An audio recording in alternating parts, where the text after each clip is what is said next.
Hello，大家好，我是浩克。本期视频的话，将给大家讲一下怎么去使用这个监听功能啊。我们这些功能都是可以去展开和收缩的。我看的是的话，只有1、2、3、4、5、6、7个功能啊，它可以展开收缩的啊。实际上的话，可能有30个功能左右。然后今天我们讲一下这个监听啊。首先我先给大家展示一下另外一个功能，就是把我们的一个协议号啊登到手机上面去，或者登到电脑上面去啊。我们这里先选择一个账号。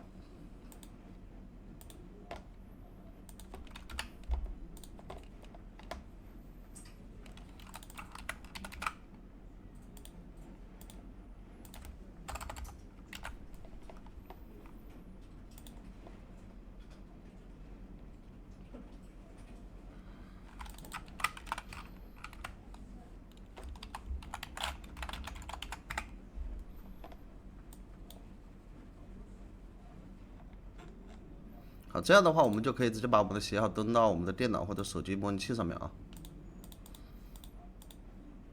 然后的话，我们再找到这个监听功能。首先我们先找一个收缩的群。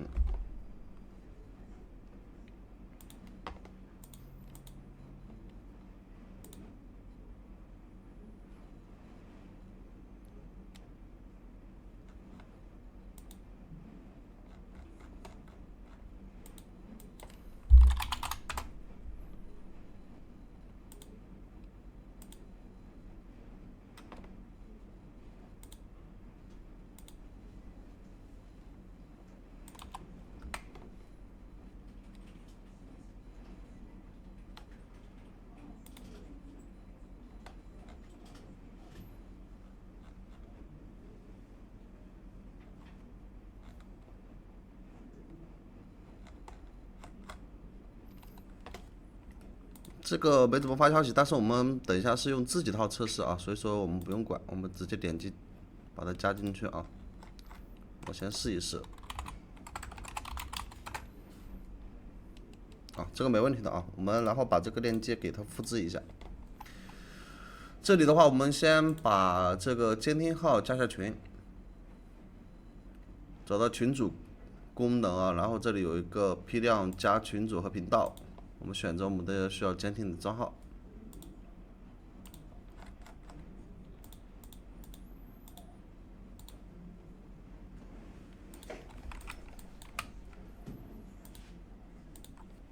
我们从上到下，我们依次把它配置好。我们再来说一下这个线程啊，就比如说我有100个账号，线程数为1，然后我间隔时间是10到15秒，也就是说第一个号我加完群，然后等待10到15秒之后，然后第二个、第三个，是吧？这样就很慢，但有时候特定的条件是需要这个一个一个来的。然后的话，我们如果说想要多个的话，我们就可以选择20线程，就20号的来，等于跑道一样，我们新宽了一个二十个的一个跑道，这就是我们的线程数啊。然后我们选择20线程，这个间隔时间，因为我们只有3个号啊，所以说这个间隔时间基本上是没有用的，我们随便填都可以。我们点开始任务。好，我们群的话已经是加成功了啊，你看这里也有提示。然后我们再找到消息功能里面的一个监听功能，选择我们的一个监听的号。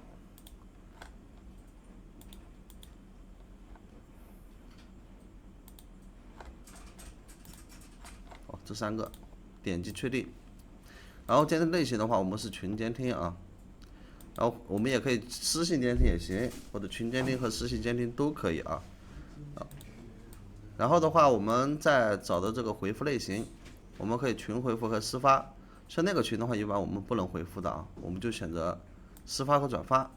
转发用户对象的话，可以自己去填一个用户名，到时候他如果说监听到了一些关键词啊，他会先转发给你，指定的用户啊，然后你的这个监听号也会去私发给那个监听到的关键词。这里我们就都试一下吧。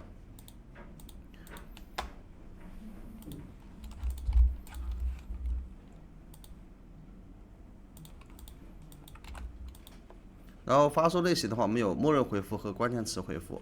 像默认回复，不管是监听到什么东西啊，任何字，它都会去回复的。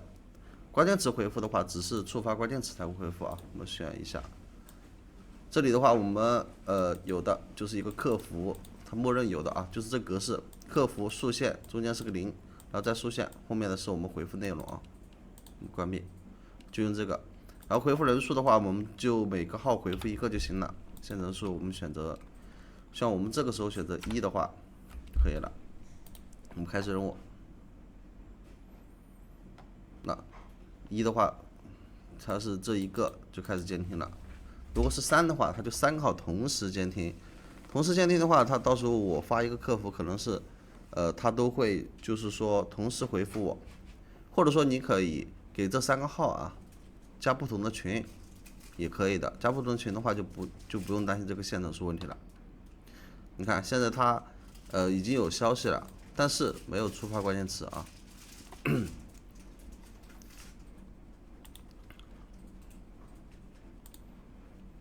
然后我们在这个百度搜索这里输入一个客服，它已经监听到我们的关键词了，然后它会把消息转发给我的同时啊，会给我发一些私发。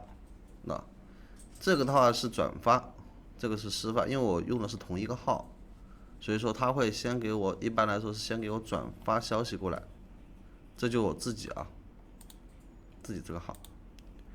就是说明这个消息是我发的，然后，我因为触发了我们这个监听号的关键词，它就会自动发消息给我们。